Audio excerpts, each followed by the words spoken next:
it says. No. Hi, everybody. Welcome to the Canine Connection Podcast. Uh, I'm in an Airbnb in Connecticut, stuck because there's a blizzard. So, Oh, um, Lord, so I was up Petra, yeah. here doing a 2-day stop. It says seminar at Laurie's place, and they started calling for a blizzard, and I'm like, yeah, we'll see, and yep, And here I here we am. are. Yep. Petra's So stuck. we decided let's do the podcast since we're both stuck inside. Yep. And then I had just said to her, like, I don't do a lot of live seminars, people, so FYI, don't start emailing me. I did it because Laurie's place is not that far from my house, and, anyway. Yeah. But I was just telling her that, it was a lot of people that are new to the sport, like a lot of novice A people, not all, but holy Hannah, what a motivated group. Like, everything we talked about, and then they would come up to work and they're immediately implementing it. Like, they tried so hard. Mm-hmm. Which always, like, is so exciting to me just to see that they're, willing to try different things, new things, and just putting in an enormous amount of effort. So kudos to everybody there Yeah. and, Yeah. to people that hung in. Like, Sunday, we started early, 7 instead of 9, which I'm sure everybody was like, "Oh my god," but we were trying to get in as much as we could before people had to leave for the storm. Right. Yeah. Yeah. The group was Oh. fantastic. Everybody was like super motivated and Yeah. really, really, really like, I don't know. They're just so open. They were just so open to trying new things. What was really nice is they all came to the table with things that they knew, like they recognized they needed help with. You know what I mean? Like Mhm. a lot of times you ask a lot of people who don't really, who just are starting out and what do you want to work on? And they just kind of don't know. And I loved a lot of them. Majority of them were my students or people I've seen before, but they all came with a purpose of learning as much as they could from Petra. And then when they had opportunity to kind of isolate things that they were having issues with, they like brought it right to the table, which was really great, So I feel like it was super productive. It was such a productive weekend. So fun. Yeah, I think the key is people need to come with an open mind, and then Yep. they need to be willing to try it, and then they need to be willing to kinda, like, understand that implementing something is gonna take for it to really work is gonna take time and consistency, right? Like, Yeah. you're not gonna master it. Like, a lot of times I find people come with a problem and they want a quick and easy answer, like a Mhm. miracle fix, right? And once we've been training for a while, we know that doesn't really exist? So I think that everybody here came, like, I could tell they understood that this is gonna be a process, that this is gonna take time and effort, but they need to start now and they need to do it. And I felt like every time they got up, instead of rushing into the work area, they did what they were supposed to do, which is make sure their dog is focused, make sure their dog Mhm. is ready, make sure they stay connected, and so on. Yep. Um, and that was really impressive, right? And that makes me excited because then I know they're gonna do well in the long run because they understand the process. And that's what's hard in most sports is like I think people, everybody wants their dog to do the cool and sexy thing, but you know, things like engagement Yep. don't happen overnight. Right. Right. And that's the most important thing. That's what you need to get to sexy and cool and fast and Yeah. yeah. Yeah. So, something that came up there and that we've talked about, like that we've said we need to talk about moving forward is life skill. I think life skills, and also understanding who your dog is, right? Mhm. Like, what's their personality like? What do they like? All these things Yeah. that really stem from home life, pet dog Mhm. life, right? Like, who these dogs are in life is who they are in training.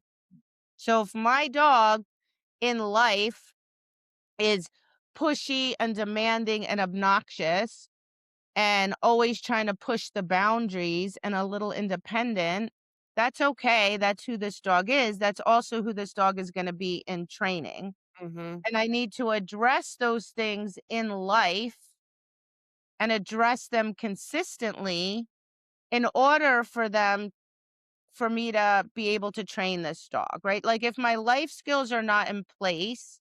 So one example is I have a leave it cue on my dogs because they're labs. They'll eat anything and everything. If I drop a glass in my kitchen, they come running in and their first thing will be like, "Can I eat this?"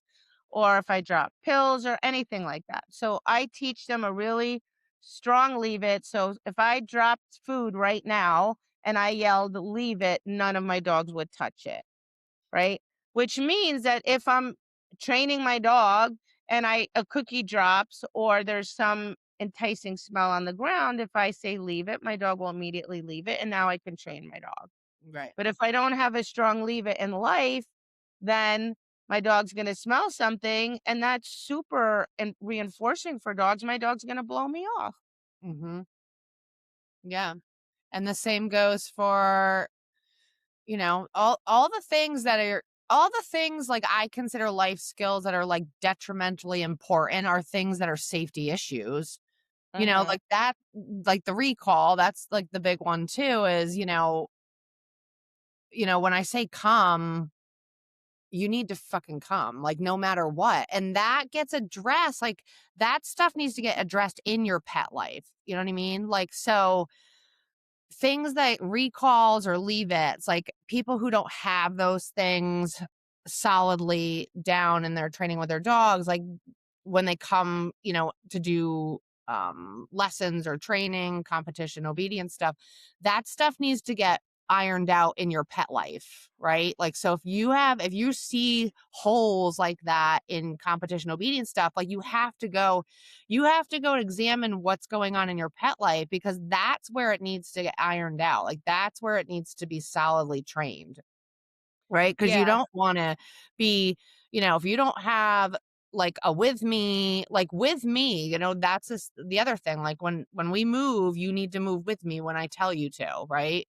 You don't want to start correcting and getting after your dog in like your competition obedience stuff because you don't want to poison that stuff. You need to get all that ironed out and trained in your pet life first and foremost because you need it in because it bleeds into your competition stuff. But on the other hand, like we hike our dogs all the time and we travel all the time. We're getting dogs out of parking lots. We're at hotels. We're near roads. We're blah, blah, blah. God forbid you break down on the road, right? And you got to freaking get your dogs Mhm. out of the car or whatever. Like you need those skills for sure. It's like an insurance policy. My dog's safety is like a priority.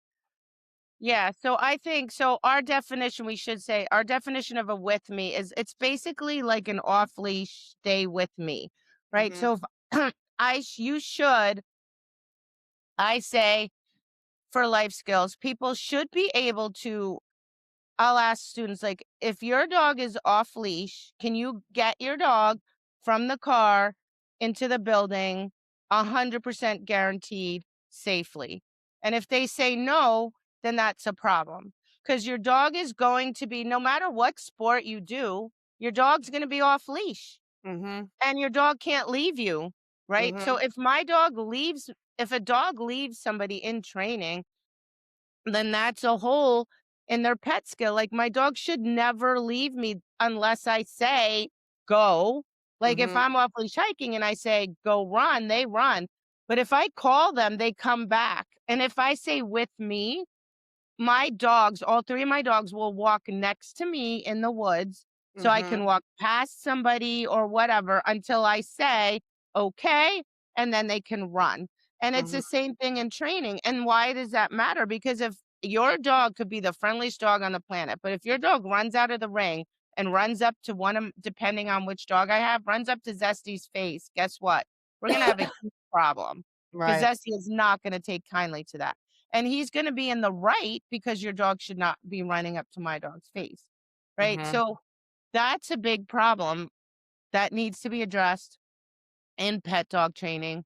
The recall, like you said, if something were to happen and you call your dog should come immediately. So I see people training their dog, toss a cookie or toss a toy, and then the dog's running around with it and they're like, come here, here, come, and the dog's Mhm. not coming.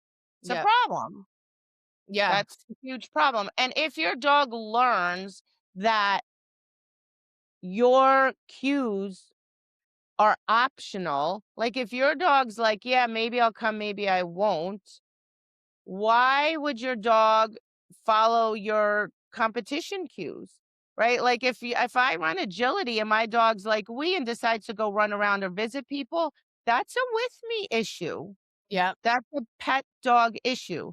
That means your dog does not understand that it can't just leave and do what it wants. So Right. people try to address it then as a competition thing. Oh, my dog's this, that, or the other thing. No, no, no. It's a pet dog issue. Right. Your dog does not know that it can't go run off. You Yeah. didn't teach it that. Right.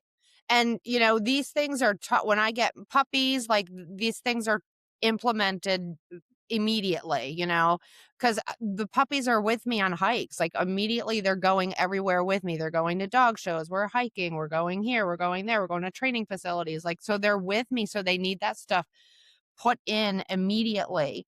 And like when we teach this stuff, you know, I'm always assessing it all the time with my dogs. Like we always talk about, we're always watching our dogs. Like in the house, we're watching them. We evaluate them. We watch how they're moving. We watch how they're acting. Same thing when I'm out and about. And I am assessing pet life skills because, like if I go to load my dogs up in the car, we have a detached garage. So our park, like our driveway's out by the road, right? So when I go to load my dogs up, they're on it with me. And I open the car doors and I'm telling them to come, let's load up. And, the road is right there. Right. So I have to be really careful. And I will, like, if I say, come with me, load up, and someone's over by the garbage can sniffing, like, I will not hesitate and address it right then and there because they're like, it's going to be maintenance too. Right. Like It's stuff gets maintenance weak. forever. So Yeah. I'm on it all the time. And there's a consequence, obviously. I don't beat my dogs, but, that's to me a non-negotiable skill for sure. Yeah, because life skills are, like you said, safety issues. I mean, Yeah. everyone thinks, oh, that's not going to happen to me. But Oh was boy. it last year, the year before? I had a Mm. really bad accident and Yeah. my dogs had to get out of the car. I couldn't even reach their leashes.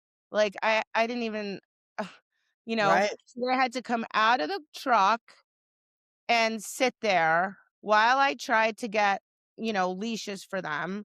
And then they had to calmly walk with me into this like car repair place. They were kind enough to put me in the room. So they had to like be in a room and be well behaved. Then I was like at one point I was like carrying stuff. So they were on leashes, but I didn't even have the leashes in my hand. They were on it with me. Yeah. And those are the times when you're like, this really matters. Matters. Yep. And it's really important. Like if I had dogs that needed to be held and they were like crazy on the leash and they didn't all this stuff, it would have been an Yeah. absolute Or death. dogs that would have run off and wouldn't come back. Yeah, Like, it would have holy been shit. terrible. And, Yeah.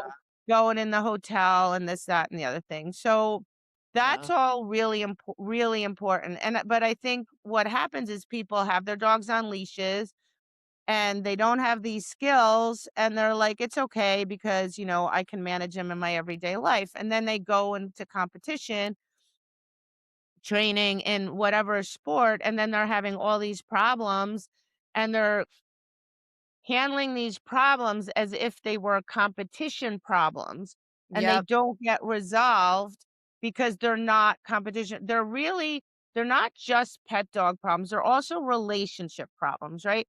It's Yep. like a kid. If I let my kid be an absolute hooligan heathen, no rules in the house, you really think they're gonna listen in a restaurant? You're right. No. They're not. They're gonna act the same. They're not go and you're gonna say, "Cut that out," and they're not gonna listen because 'cause they're gonna be like, "Why would I? There's never any consequences, so why would I listen?" Yeah, and that's a thing, like, I see a lot with people, who come to me, and the biggest one is like when I go to, all right, I'll say like, all right, we need to talk. So put your dog on a down stay. And that like Oh, is usually like a problem, totally, a big it problem. is. I can tell in 5 seconds, like you need major life skill work because they're standing there. They can't even fucking listen to me because they're managing the dog. The dog goes down, looks at them, gets up. They go to put the dog back down and they're saying the command repeatedly. The dog gets up, they have to go put it down. And I'm like, your dog doesn't have a downstay. No, he does. He does. I'm like, no, he doesn't. And that's an important thing. Like, your dog is literally like doesn't believe you. Like, that's what I really say. They really don't believe you. Like, you can stay there and get mad at them and start like, down, no, down. They're like, yeah, whatever. It doesn't matter. I'm going to win. They know they're going to win the game. Eventually, she's going to relent, which is probably what happens a lot of times. They just give up and the Mhm, dog can do whatever they want. But that there, like, that's going to bleed into your competition stuff for sure. Like, that stuff needs to be addressed, right? Um, and that stuff's not gonna get like, I tell them, that's gotta be get done in your pet life. Like, don't be doing it in your obedience life because that's, you don't wanna do that. You don't wanna poison stuff. Get it done and fixed in your pet life. and for a lot of dogs, it's impulse control. It's like a sustained downstay, right? And that Yep. so, for example, I'll take, so I have all different dogs. So Zaina, she's really independent, wants to do what she wants to do, doesn't really wanna listen to anybody, quite frankly, because she doesn't need to. She has poor impulse control, very high drive, Mhm. very opinionated, whatever. So I tend to be, um, lenient-ish, in my home life sometimes just because have so much going on. But I realized with her, I could not be, right? Because part of what she needed to learn was impulse control. Part of what she needed to learn was to respect me and take what I said as that it's meaningful. Because I, I was having problems also in her competition, right? Because Mhm. she's like, what you tell me is optional. Mhm. So in life, I had to, sit at the door and wait. You can't go through the door till I say. When you go through the door, you have to sit. Now you have to go do it with me to the car, sit in the car. If I don't do that with her, everything slips. It goes off the cliff literally in the blink of an eye. And then 300%, it goes off the cliff in my competition training. Yep. And it's part of it is if I am not holding her accountable, then she says, "Well, now you don't mean it then, and Right. therefore I don't need to listen." And so that's a relationship thing. In order for Yeah. her to respect what I say, I must be 100% consistent. Now, Zeal, I can let him do whatever the fuck he wants in life, and he will still listen to me Yeah. because Yeah. that's who he is. Because Yeah. he's like, now, obviously, his safety life skills have to still be in place, but I can be pretty lenient, let him run through the door and whatever, Yeah. because he is that all I have to say is zeal, and he's like, oh my god, I'm sorry, what did I do? Help me, Right. oh my god, oh my god." Right? I have a Personality. very different relationship with him because he's a very different dog. Yep. Yes, he still has a strong with me. Yes, he still has downstays, calm and whatnot. But in general, I can be a little lenient with that because Right. his relationship with me is different because he's a different dog, Right. right? Exactly. Zesty is more complicated in that he does care, he does respect me, But so I kind of let some things slide, but then all of a sudden I realized, oh, wait, he's a little deceptive because sometimes in certain things that matter to him, like food, Mhm. he will blow me off in training, which shows that there's a hole in my life skills. So I went back and revisited my life skills and was like, oh, I see there's some spots where he gives me a little pushback. All right, I Yep. better iron this out. So I realized that he does really do much better with structure like Zaina does and with a lot of impulse control work because that's a weakness of his. Right, And right. then I realized on Friday when we were trying to demo with me to somebody because we were training together and you were tempting him with food and the freaking dog left me every time. And I was like, well, guess what we need to do? So again, lifelong maintenance, right? I need to Right. revisit that. That's what I'll be working on this week. And with food, because that's his Achilles heel, right? Yeah, But right, who knows? Maybe he would have left me if you just called him, right? Like, because right. these things need constant maintenance, especially with certain dogs. Yeah. Yeah. Well, that's why it's important, like we say, like, you really need to know your dog. Learn your dog. Learn them in your house, because that's where you're gonna see who they are. If they're pushy, There are dogs, they will freaking fight you tooth and nail. They will push the limits every single time. Like, that's just who they are. We had one this weekend. Like, probably a lot of people wouldn't have known it just because of the way the dog looked, but that dog ended up being a super pushy dog, and I think the handler was, like, surprised a little bit, and I think it was really helpful that we kinda opened that up for her so she could see that, but that needs things like that, like, that's where you really need to you really need to read your dog and know who they are in life. That's why, like, I'm always watching them.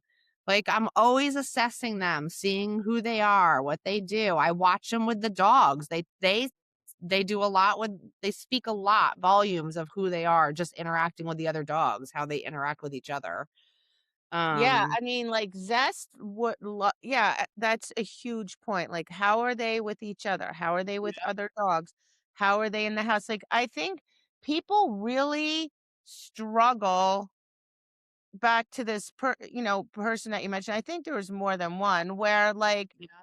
they're thinking certain issues again are competition issues. And I pretty quickly discerned like, no, these are like pet dog issues and relationship issues. Mhm. And I think it's hard because it gets confusing, right? Like, why did the dog do this? And then people start thinking, well, maybe it's this, maybe it's that, maybe. And a lot of times, pet dog issue is something they don't even think of as a potential option, right?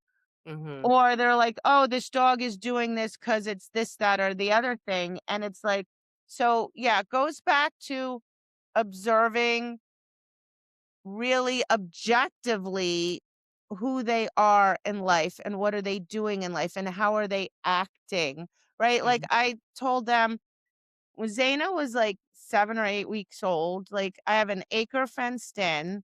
I bring her home, I put her on the ground and she's gone. She's like, "Oh my God, look at this yard. I love it's 7 weeks old." I'm like, "She could have cared. Did she check in with me?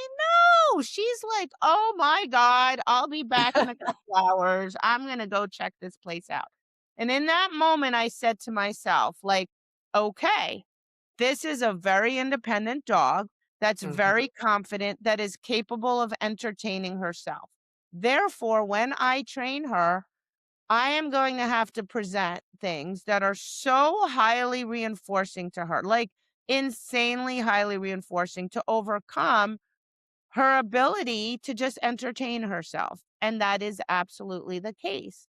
Right. If you have a dog that like Zeal, he goes 2 feet away from me and then immediately comes back to me. Well, that's a dog that's going to be worried. I'm going to have to put a lot of confidence in this dog. I'm going to have to teach this dog to be able to work away from me. Like that's going to be hard for this dog. So that's all really important information to have Mhm. because that holds true in their training. And then I had a student, I said, well, what does your dog find motivating? Nothing really. Well, tell me about your dog at home. Well, what do you mean at home? Like just in life, like it was so kind of interesting. It was hard for this person to even understand what I was asking, right? Because that's not what people think of. And I'm like, what does a dog like to do? Like, what does a dog find fun? Right? She's like, "Oh, the dog likes when I kick the ball." "Oh, good. So your dog likes motion." Mhm. "Great. So how about we take the food," I put it in my hand and I did like a lot of prey drive chasing the food in my Yeah. hand, and the dog loved it. Went from being the dog's kind of like la la la la la, lower drive dog Yeah. from after 2 or 3 sessions of me doing the chasing thing, the dog kicked into prey drive and was a completely different dog. Yeah. That's So, crazy. when you just handed the dog food, it didn't even act like a lab. It was like, "Oh, thanks for the cookie." Right, right, Present the food like that, the dog was completely different. right, So, how did we know? Well, what does your dog like to do in life? right. And Yeah. that's important information in terms of does your dog find reinforcing? Right. What can I Yeah. use in my training? Like, Yeah. how can I leverage that? Like, I just did a workshop on that. Low arousal dogs, what do they find exciting? I'm like, if your dog finds the tunnel exciting, then send him through the tunnel, have him do a couple tricks, send him through the tunnel again. Dog starts to get more excited, have him do a couple of competition behaviors, send him through the tunnel. Yeah. Leverage what your dog likes, but in life, you need to analyze and get to know your dog.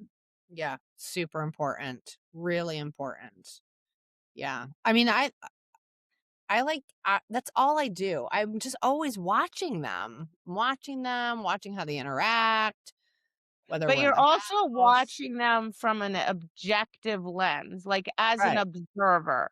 Right. Sometimes people watch their dogs with this weird skewed lens, and they're actually completely misinterpreting everything they're seeing. Right. Right. You know what I mean? They're like, Yes. "Oh, the dog's nervous." I'm like, "Nervous? Well, This dog? I This dog's know. not Well, nervous." I also think that I mean, I hear a lot of like, well, the dog was in a shelter for the first 2 years of its life, or the dog had like they kind of just have like these ideas of who their dog are based on like maybe some experiences or things the dogs had in, whatever in their previous lives. Mhm. And I think then they use those that I don't know, I don't wanna say, like, as excuses, but they let things go or they get, like, a skewed perception of who their Well, dog really is. they're treating the dog as if it was still that dog that they Yeah, got on day 1. But dogs change. Like, dogs are so resilient and so flexible. Like, just like my dogs, like, I've been in this Airbnb I was here, like, Friday night, like, yeah. literally come in, eat, go to bed, get up, go to the building, come back, eat, go to bed, get up at the crack of dawn, go to the building. Yesterday, I'm driving down, pulling up the driveway. She's like, "Oh, we're almost home." Right? She knows it's not our home, but then this morning, they're guarding the house. They're like, "Okay, this is our home now."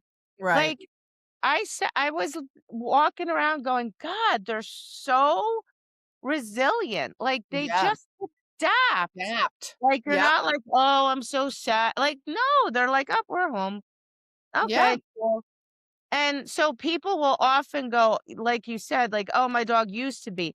Or I thought this was really cute. So somebody at the seminar is like, "Oh, my dog has a drop on recall problem. Dog does a perfect drop." I go, "Why do you think this drop was perfect? Because you told me you had a drop problem."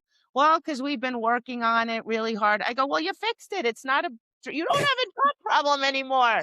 It's fixed. It's over. Now you're good. What else can we work on?" Like, I know. I people think people, don't they live get in the stuck. moment. I know, they get stuck on shit. Yeah, or like you said, they're like, "Well, my dog." No, well, guess what? Maybe your dog was like that, but you know what? Your dog ain't like that today. Right here, Exactly. right now, this is not what we're dealing with, right? Exactly. Or my favorite, and I get this a lot, is when they're saying like, "Oh yeah, my dog is this, that, or the other thing." And I watch, I'm like, "All right, maybe I'm missing something." Right? So I'll comment on the video. Next video, they're saying the same thing. And I'm like, "Yeah, I'm not seeing it." Third video, I'm like, "Look, that's no, your dog is not what you're saying it is. It's not nervous or worried or anxious or whatever." I'm like, "No, I'm not seeing that at all. And here's why. Look, their ears are up. They're this, they're that, the other thing." I'm Yeah. like, I don't know where you're getting this information from, but this is not your dog. You know, you're right. My last dog was like that. Oh, Dude, yeah. your last dog is not your Yeah. current dog, right? Right. And that happens Yeah, a definitely. lot. So I'm like, you need to stop putting what you think onto the dog, right? Read the actual dog in front of you in that moment in time. Yeah. What are their ears doing? What are their eyes doing? What is their breathing doing? What is their tail doing? If their ears are up and their eyes are bright and their tail is wagging, they're not stressed out Right. Exactly. or anxious or afraid or whatever, you Right. know? So I think it's hard. Like I tell people, be a detective, just gather data. Like what I do to separate myself emotionally is when I'm, like, frustrated or I'm not sure, I'm like, "I don't know." I go, "All right, you know what? Pretend this is your student's dog. This is not my dog. This is my Right. student's. And just what would I say?" Because when I look at other people's dogs, I am just looking at them objectively, Right. right? Right. There's no emotion involved. There's no baggage from the past, from the future, Yeah. nothing. Yeah. I'm not judging anybody. I am Right. literally looking at the dog and Yeah. analyzing data. Yeah. That's hard for people. It's hard. It's hard to get rid of that emotional component. Like, that's what I hear all the time. A big one is like, "Oh, I just feel bad for him." I'm like, "What? Your dog lives a freaking, like, better life than I do." Oh my god, right? Like, Right? our dog I'm like, I wanna come back as one of my dogs Yeah, right. because Right. holy Hannah, do they have good lives, right? Really good Yeah. lives. Really good lives, for Yeah, sure. I think that yeah, so the key is you need to be somehow come up with a strategy to separate yourself emotionally Yeah. from the situation, because that always will 100% of the time skew your skew your decision making and never to the good, right? Like anytime I'm emotional, I never come up with the right answer ever. Mm. Never, 0% of the time. Emotions absolutely are a hindrance, Yeah. right? So being able to separate go, okay, I'm emotional, so I should not be making any decisions. Until I can separate myself from that and objectively look at what's happening. And then that's the only time you can really analyze and come up with valuable information. Yeah, and just thinking about, like, the emotions because, just thinking, like, I think some people may all of a sudden be like, "Wow, my dog really doesn't listen to me."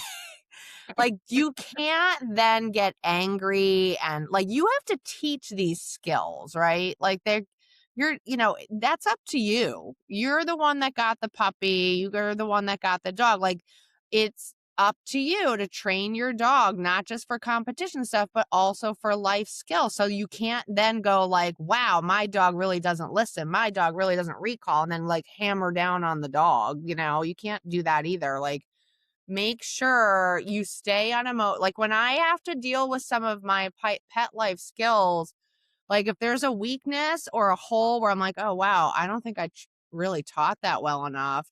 I'm not going to get angry about it. I'm not going to get rough with my dog. I'm going to take that emotional component out. I'm very neutral when I do all that stuff. Even if I have to give a correction in pet life, I try to stay very neutral. It's hard sometimes because we get pissed and annoyed and we're Mhm. rushing or whatever, but I try to stay very neutral in all that. And then if you have to teach it, then you need to teach it like you teach anything else, with patience and guidance until your dog Right. understands it. Yeah, because it's on us. Just like Yeah. that with me the other day where Zesty's going to you because you have potato chips or whatever. I'm like, oh, I said, I need to work on that, Yeah. right? Because clearly I have let that slip, or maybe he just needs a refresher, but that's on me, right? It's a hole that I need to go and address. So I'm gonna go back to the basic training for that and refresh it and get it back up to where it needs to be. So, Right. yeah, we need to take responsibility for the fact that there's either a hole in our training or the training just got weak and we need to refresh it. Like, Yeah. it's always everything the dog does is just a reflection of what it's been taught to do or not taught to do and what's been maintained or not maintained. Like, Yeah. that's just the reality, like, it's a function of that. Yeah. Yeah. So, yeah, so I think home life, the observation part, super important. You get to know your dog, you should know what your dog likes and doesn't like, what excites your dog, what doesn't excite your dog, who is your dog's personality? Because that's relevant in training. Mhm. Life skills should be in place, first and foremost for their safety, because that always trumps everything. And, Mhm. when they're competing or training, if their life skill breaks and something bad happens, you need to take that's on you. That Mhm. is 100% your fault and nobody else's fault. And that should never happen because it's not just your dog, you're putting other dogs at risk, and that's, you know, really Unacceptable. unacceptable.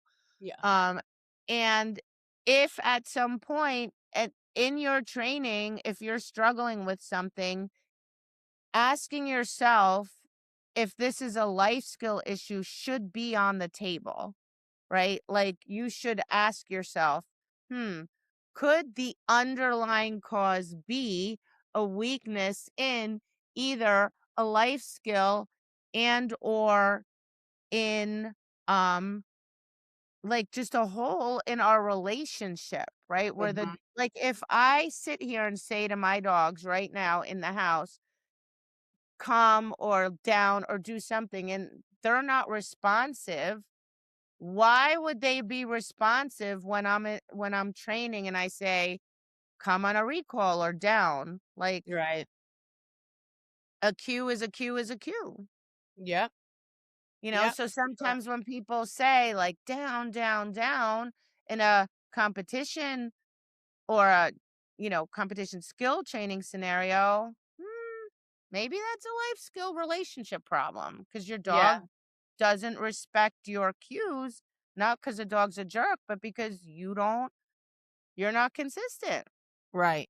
I usually will just say, "So how many times do you have to say that till he actually does it?" Because you're on the fourth one. And then the person's like, "Oh." I'm like, "Yeah, The you got." funny thing is the awareness, right? Like, I'll say to somebody, "How many times did you just tell him to sit?" And they look at me like, "I don't know, 2?" And I'm like, "Try 5." Right. Oh. Like, you're not even aware. And I'm like, "You need to pay attention." Yeah. Oh. That's my favorite because I count things all the time. Me too. I'm like, I'll count it in my head, like Yeah. 1, 2, 3, 4, and I'm like, "So, how many times?" And they're never right. I know. They always underestimate. I'm like, "Oh my god, you need to work on your counting skills. That's right. Pay attention. Pay I'm so proud attention." of you. All right, I think All that's right. good. Work Life on your skills. life skills. God. All right, someday I'll be back in New Jersey, maybe.